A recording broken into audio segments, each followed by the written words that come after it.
안녕하십니까. 자, 우리 이번에 학습하실 내용은 359페이지 하단의 계획계산제도. 지난 시간에 말씀드렸다시피 이제 계획계산제도는 합리모형의 극치다라는 점을 항상 염두에 두십시오. 자, 계획계산제도 영어로 PPBS라 그러는데요. 자, 이게 중요합니다. P, B. S는 시스템이니까 빼고요. 자, 앞에 있는 P는 이게 뭐냐 하면 플래닝이에요. 자, 계획이죠. 기획. 대개 여러분들 계획은, 사업 계획은 10년, 5년, 10년 이렇게 중장기적으로 짜죠. 자, 그 다음에 요 뒤에 있는 B 있죠. 이 B는 뭐냐면 버제팅이에요. 예산. 여러분, 예산도 계획인데 얘는 몇 년짜리 계획이에요? 1년짜리 계획이죠. 예를 들어, 자, 10년짜리 사업 계획하고 1년짜리 수입 지출 계획, 즉 예산 간에는 시차가 너무 크잖아요. 그죠? 그래서 이 가운데 있는 P, 이걸 통해서 체계적으로 연결을 시키겠다는 거야. 그럼 가운데 있는 P가 뭐냐면 이게 프로그래밍이에요. 자, 그래서 이제 계획예산 제도를 한마디로 개념 정의하면요, 이렇게 개념 정의해요. 장기적인 계획 수립과 단기적인 예산 편성을, 다시 장기적인 계획 수립과 단기적인 예산 편성을 가운데 있는 프로그래밍을 통해서 체계적으로 연결하겠다는 거예요. 그래서 파레토 최적의 자원 배분을 실현하겠다. 이게 바로 PPBS입니다. 그래서 PPBS의 핵심은요, 넘겨보시면 360페이지요. 넘겨보시면 바로 이 프로그래밍 작업을 하는 거예요. 프로그래밍 작업. 이게 바로 PPBS의 핵심인데, 이 프로그래밍을 한다는 얘기는 무슨 얘기냐 하면 영어로 프로그램 스트럭처를 만들겠다는 거예요. 프로그램 스트럭처는 사업 구조라고 번역을 하는데, 이게 뭘 뜻하냐 하면 목표 수단의 계층제를 말해요. 합리모형의 중요한 특징, 목표 수단의 계층제죠. 목표가 세워져 있으면 수단, 그러니까 최종 목표, 중간 목표, 하위 목표, 이렇게 계층제적으로 엮어지는 거죠. 이걸 만드는 거를 프로그램 스트럭처라고 그러거든요. 그래서 프로그램 스트럭처는 몇 단계냐면 3단계가 있어요. 먼저 프로그램 카테고리라는 게 있고,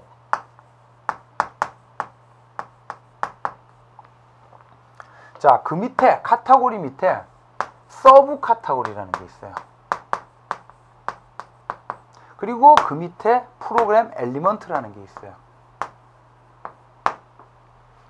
자, 그러면 이거를 목표 수단의 계층제로 이해하면요, 얘가 최종 목표, 중간 목표, 하위 목표지. 그럼 중간 목표는 최종 목표에 대해서는 수단의 역할을 하죠. 하지만 하위 목표, 엘리먼트에 대해서는 목표의 역할을 하죠. 이런 식으로 목표 수단이 계층제적으로 엮어지는 거를 만드는 게 프로그래밍 작업이에요. 자, 그래서 이제 예를 하나 드리면, 이걸 예로 좀 설명을 드리면 이렇습니다. 노무현 정부 때 이런 걸 만들었었는데, 예를 들어 2030 계획. 자, 이게 바로 2030년도에 달성해야 되는 대한민국의 국민복지에 관한 장기 플랜이에요. 그러면 이 장기적인 계획을 추진하기 위해서 해마다 복지 예산이 편성이 돼야 되겠죠? 근데 자, 중장기 사업 계획하고 1년도짜리 수입 지출 계획 간에는 시차가 크더라 이거야. 그래서 어떻게 하냐면 프로그램 스트럭처를 만들어요. 자, 그래서 프로그램 카테고리가 뭐냐 하면, 자, 국민복지라는 카테고리야. 그러면 얘를 정책 목표로 보면 그 밑에 있는 서브 카테고리는 수단이죠. 그래서 이 목표를 명확하게 세운 다음에, 자, 여기서부터 합리모형입니다. 이 목표를 달성하기 위한 수단을 최대한 많이 탐색을 해요. 합리모형이니까. 그랬더니 예를 들어 노인복지가 있고, 아동복지가 있고, 장애인 복지가 있고 등등등 있더라는 거죠. 그 다음에 요 노인 복지를 정책 목표로 봐요. 그러면 엘리먼트는 뭐가 돼요? 수단이 되죠. 수단이. 그러면 또 자, 정책 수단을 최대한 많이 탐색을 해. 합리모형이니까. 그러면 노인 복지를 달성하기 위한 정책 수단. 예를 들어 양로원을 건립한다. 전국적으로. 양로원 건립. 또는 이제 노인들에게 월 50만 원씩 수당을 지급해요. 예를 들어 노인 수당 지급. 자, 이렇게 최대한 많은 정책 대안을 탐색을 해요. 그런 다음에 각각의 정책 대안들을 놓고 비시 분석을 해요. 비용 편익 분석을. 그랬더니 이 양로원 건립 사업이 비시 레이시오가 가장 높더라는 거예요. 양로원 건립이. 목표 달성을 위한 최적 대안이라는 거야. 여기다가 어떻게 해요? 예산을 배정을 하는 거죠. 이렇게 하면, 자, 여기 보세요. 이렇게 하게 되면 장기적인 계획 수립에서부터 시작이 돼서 얘가 뭐하고 연결이 돼요? 프로그래밍하고 연결이 되죠. 이렇게 프로그래밍 작업을 통해서 단기적인 예산 편성하고 쫙 체계적으로 연결이 되죠. 이렇게 함으로써 자, 목표 달성을 위해, 그러니까 지금 자, 여기 보세요. 한정된 재정 자원 X달러가 있단 말이야. 이거를 목표 달성을 위한 최적 대안에다가 배정을 했죠. 이거를 추진하게 되면 이 목표가 달성이 되죠. 이걸 추진하게 되면 이게 달성되죠. 이런 식으로 해서 한정된 자원의 최적의 자원 배분, 파레토 최적을 실현하는 제도입니다. 자, 그래서 360페이지 상단에, 자, 정리합시다. 360페이지 상단에 이 PPBS는 항상 총체주의, 합리주의의 극치라는 점을 기억해 주세요. 총체주의, 합리주의. 그래서 총체적, 합리적 의사결정 방법을 예산에 적용한 건데, 그래서 PPBS의 기본 요소다. 그러면 세 가지를 기억하세요. 세 가지를. 첫 번째, 합리모형이니까 먼저 뭐가 명확해져야 돼요? 목표를 명확하게 세워야 되죠. 명확한 정책 목표. 그 다음에 두 번째, 목표 달성을 위한 각종 대안들을 체계적으로 탐색하고 결과 예측해야 되죠. 그 다음에 3번, 얘 어디서부터 시작됐어요? 플래닝에서부터 시작됐죠.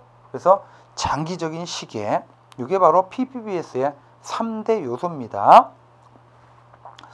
자, 그래서 PPBS의 단계, 순서는 방금 얘가 먼저고 플래닝, 그 다음에 두 번째 뭐예요? 프로그래밍 하죠. 이 프로그래밍이 바로 이제 프로그램 스트럭처를 만드는 거고, 이 얘기는 달리 표현하면 두 번째 줄 가운데쯤 줄쳐져 있죠. 목표 수단의 계층제 관계를 단계적으로 발전시켜 나가는 겁니다. 이렇게 해서 네 번째 줄 보세요. 끝부분. 목표 달성을 위한 정책 대안에 대한 체계적 검토와 비용 편익 분석을 통해서 최적 대안을 찾죠. 그런 다음에 양가로 3번 표 밑에 버제팅. 이 최적 대안에다가 어떻게 해요? 예산을 배정을 하는 거지. 이렇게 하게 되면 자, 조직의 최종 목표 달성도인 효과에다 동그라미 하세요.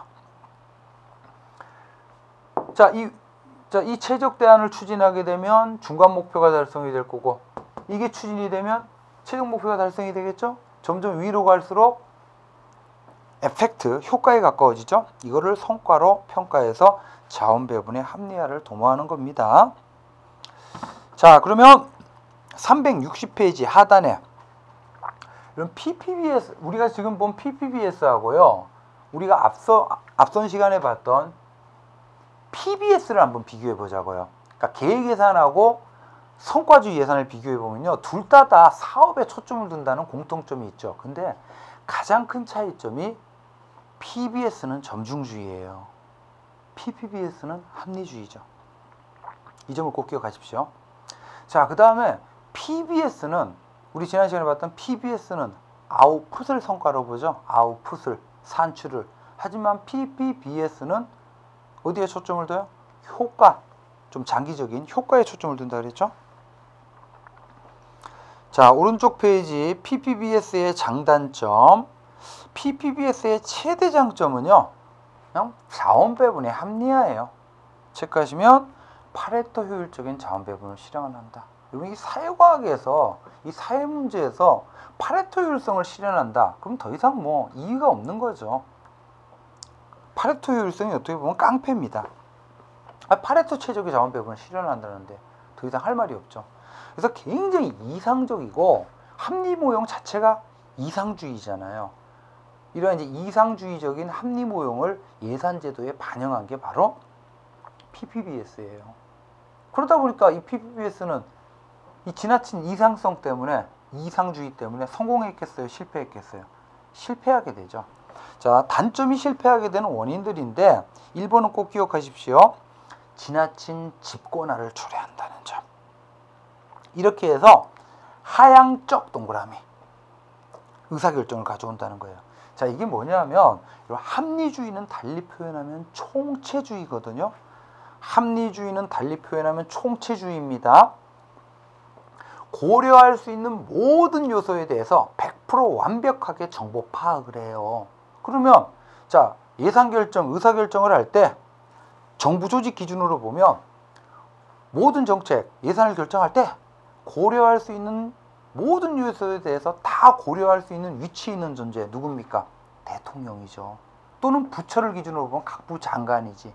이렇게 합리주의적 또는 총체주의적 의사결정을 위해서 조직의 상층부 대통령에다가 권력과 정보를 집중시켜요. 그런 다음에 대통령 직속으로 수학자, 경제학자 이런 브레인들, 막료진을 배치해서 정부의 모든 정책에 대해서 비용 편익 분석을 해요. 그렇게 해서 최적 대안을 찾는 거야. 그렇게 해서 A라는 사업이 최적 대안이다라고 위에서 결정이 되면 밑에서는 어떻게 해요? 조직 하층부에서는 그 사업을 추진할 수밖에 없는 거죠. 이런 식으로 자, 줄침부 보세요. 정부와 의사결정권의 중앙 집권화를 가져옵니다. 계속해서 이 비용 편익 분석과 같은 분석적 작업을 누가 중심이 돼서 브레인들, 경제학자, 수학자와 같은 막료들이 중심이 돼서 함으로써 최고관리층의 권한을 강화시킵니다. 이 얘기는 달리 표현하면 하급 공무원이나 개선기관의 참여가 어려워진다는 얘기죠. 그 다음에 동그라미 2번 이게 실패한 원인이기도 한데 합리주의, 완전 정보, 완전 분석을 하다 보니까 과다한 문서와 정보량의 요구. 그리고 이제 동그라미 3번 현실적으로 이제 명확한 정책 목표 세우는 것 자체가 어려운 경우들이 많잖아요.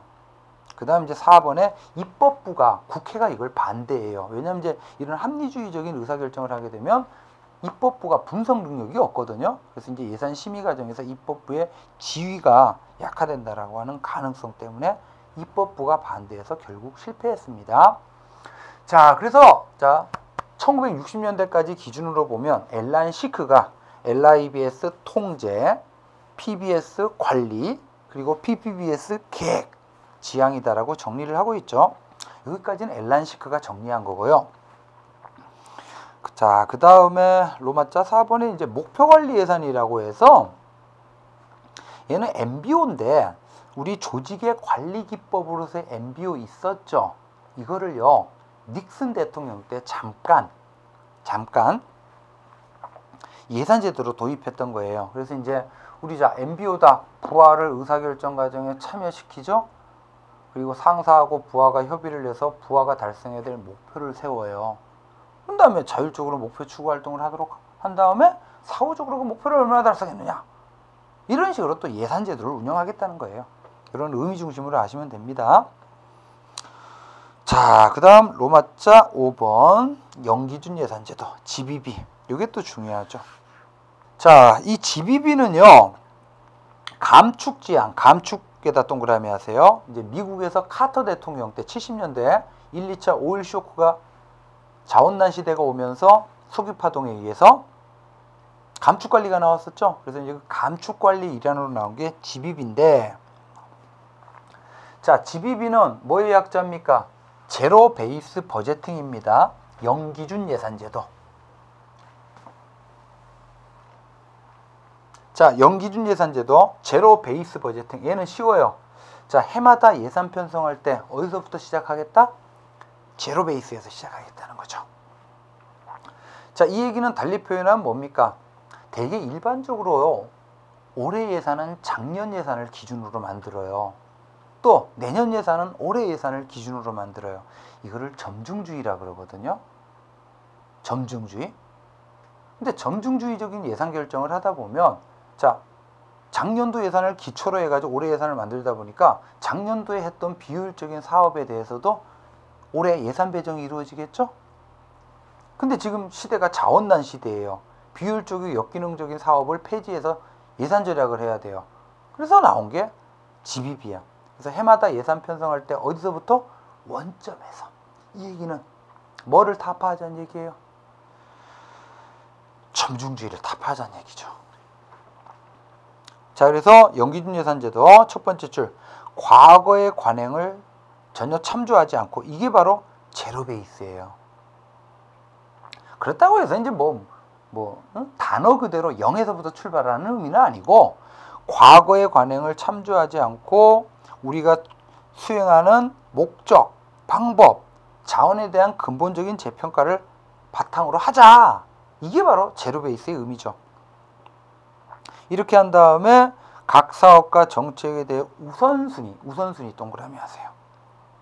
제로 베이스, GBB, 연기준 예산제도에서 가장 중요한 개념이 바로 우선순위야. 우선순위. 이렇게 우선순위를 부여해서 우선순위가 높은 사업에다가 예산을 편성하는 제도입니다. 자, 계속해서, 자, GBB는 경제적 합리성을 제도화해서 뭐를 극복? 점중주의 극복. 이렇게 기억하시고요. 자, 연기준 예산제도의 절차가 나오는데요. 자, 여기서는 의사결정 단위 동그라미 하세요.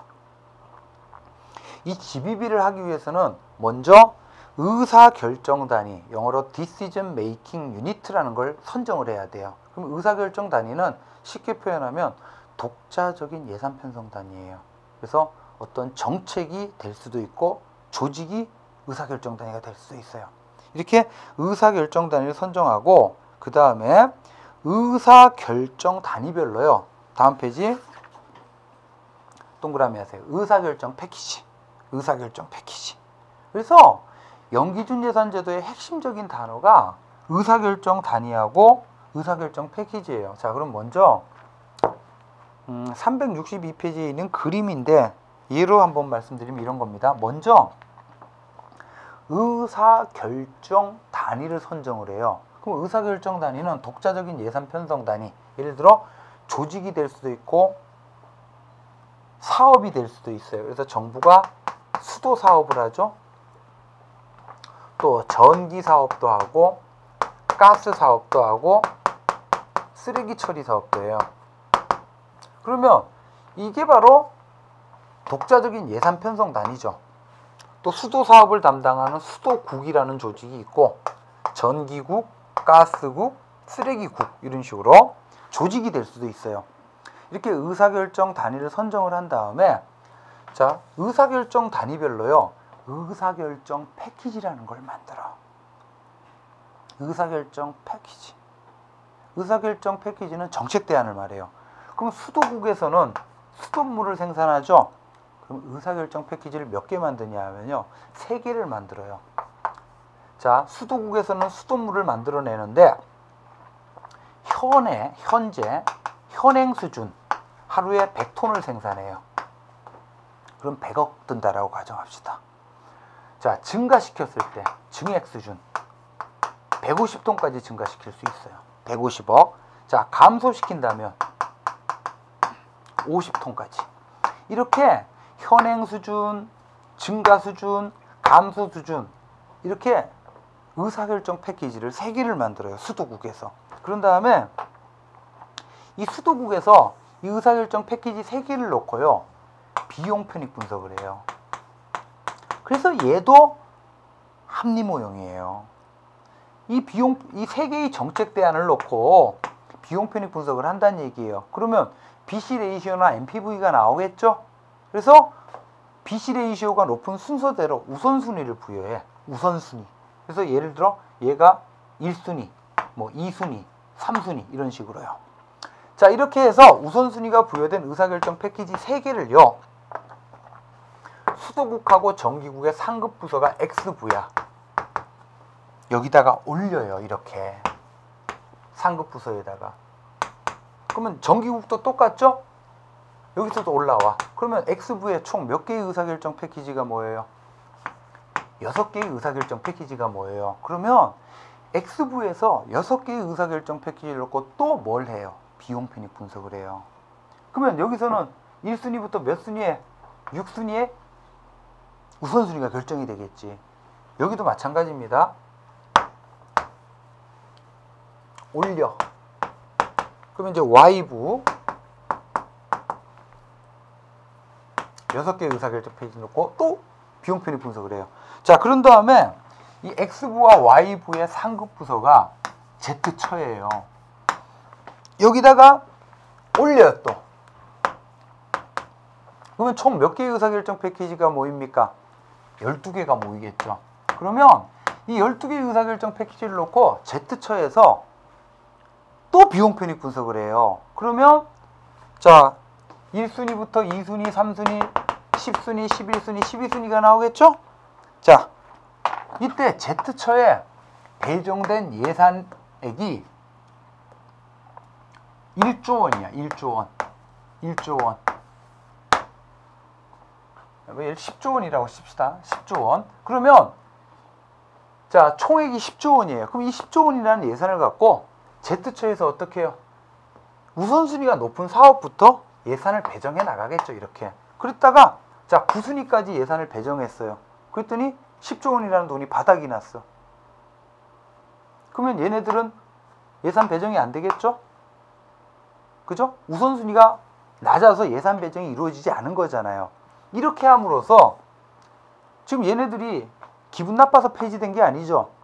상대적인 우선순위가 낮음으로써 예산 배정이 이루어지지 않고 예산 폐지가, 아까 사업 폐지가 이루어지는 거죠. 이렇게 함으로써 자원난 시대에 감축 관리를 실현하겠다라는 게 바로 GBB입니다. 지금 GBB에서는 특징이요. 지금 탑다운이 아니죠. 아까 PPBS는 하향식이었는데 얘는 어떻게 해요? 밑에서부터 올라가죠. 똑같은 합리주의라 하더라도 상향식. 그래서 362페이지에 3개의 의사결정 패키지를 만들고 자, 비용 편익 분석 동그라미 하시고 합리주의라 그랬죠. 이렇게 해서 바로 밑에 줄 동그라미 4번 이러한 우선순위 결정 과정이 상향적 바텀업 이렇게 해서 최종적인 우선순위에 따라서 실행 예산이 편성이 됩니다. 이렇게 함으로써 마지막 줄 자원난 시대의 비효율적인 사업과 정책의 감축을 실현하겠다. 자, 오른쪽 페이지 보시면 자, 이게 GBB인데요. GBB의 장단점을 봅시다. 최대 장점은 동그라미 1번입니다. 우선순위가 낮은 사업을 폐지함으로써 예산을 절약하고 그리고 자원난을 극복할 수 있다는 거죠. 그 다음에 동그라미 2번 얘도 합리주의예요.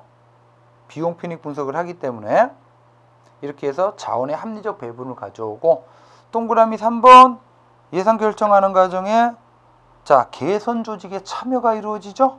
그래서 줄친 부분 개선 중심의 상향적 의사결정 이런 점에서 뭐하고 대비가 돼요? 우리 앞서서 봤던 막료 중심의 하향적 의사결정인 PPBS하고 구별이 되고 자, 단점 이래서 이제 GBB가 실패하게 되는데요. 업무량 폭주예요. 이건 매 순간마다 이제 정책 대안 개발해서 비용 편익 분석해야 되죠. 매 수준별로. 그래서 이제 업무량 폭주에 따른 과다한 노력과 시간 낭비. 그리고 이제 우선순위를 결정해야 되는데 이 합리모형 아까 이제 PPB에서는 객관성을 중시하는데 여기서는 이제 상대적으로 이 주관성이 개입돼서 우선순위 결정 자체가 어려운 경우가 많고 그리고 이제 이렇게 하다 보니까 이제 상대적으로 힘없는 조직들이 감축의 대상이 돼 버리죠. 그리고 이제 동그라미 4번 아까 PPBS는 플래닝에서부터 시작했죠. 장기적인 계획 수립부터. 하지만 이제 GBB는 이 장기적인 목표와의 관련성 자체가 떨어져요. 이런 점이 문제점입니다. 여러분 362페이지 왼쪽 페이지요. 왼쪽 페이지 하단에 보시면 일몰법이 나오는데 여러분 자 감축 관리하면 두 가지 제도를 꼭 기억하라 그랬죠. 감축 관리하면 바로 일몰법하고 집입이에요. 그래서 표 보시면 공통점 동그라미 3번 둘 다 뭐예요? 자원난 시대에 대비하는 감축관리 일환으로 나온 겁니다. 그리고 동그라미 1번 얘는 뭐예요? 공통점 모든 사업의 지속 여부를 재심사하는 거고 이걸 통해서 뭐예요? 점중주의를 극복해서 이제 자원의 합리적 배분을 가져오겠다는 거거든요. 근데 차이점이 중요합니다. 가장 큰 차이점은요. 일몰법은 법률이에요. 법률이다 보니까 입법부가 행정부를 통제하는 입법과정이에요. 입법과정. 반면 집입비는요. 정부가 예산을 편성을 할 때 이렇게 편성하겠다는 예산제도고 행정과정이에요. 행정과정. 그리고 일몰법은요. 모든 사업에 대해서 모든 정책에 대해서 적용되는 것이 아니라 정부의 굵직굵직한 주요 정책에 대해서만 적용되고요. 대개 주기가 뭐 5년, 7년, 9년 단위로 일몰을 시키죠. 우리 앞서서 이제 행정규제기본법에서 규제일몰제 5년 단위였죠. 하지만 집입비는요. 정부의 모든 정책에 대해서 이렇게 하겠다는 거고 해마다 하겠다는 거죠. 그래서 그 표, 차이점, 비교한 표 이걸 좀 잘 좀 봐두십시오. 자, 이렇게 해서 이제 집입비까지 이제 주요한 예산 제도들을 쭉 봤습니다. 그렇게 한 다음에 이제 오른쪽 페이지의 표에 가운데 있는 표에 보시면 지금까지 본 예산 제도들을 상대적으로 비교한 겁니다. 그래서 표는 한번 참고하시고 자, 그래서 이번 수업은 여기까지 하시고요. 지금 예산 제도가 2가지가 더 남았거든요. 그래서 이제 로마자 그 6번에 신성과주 예산하고 한 장 넘기시면 자본 예산 제도. 요거는 이제 다음 시간에 마저 정리를 하고 이제 재무행정론을 다음 시간에 마치도록 하겠습니다. 수고하셨습니다.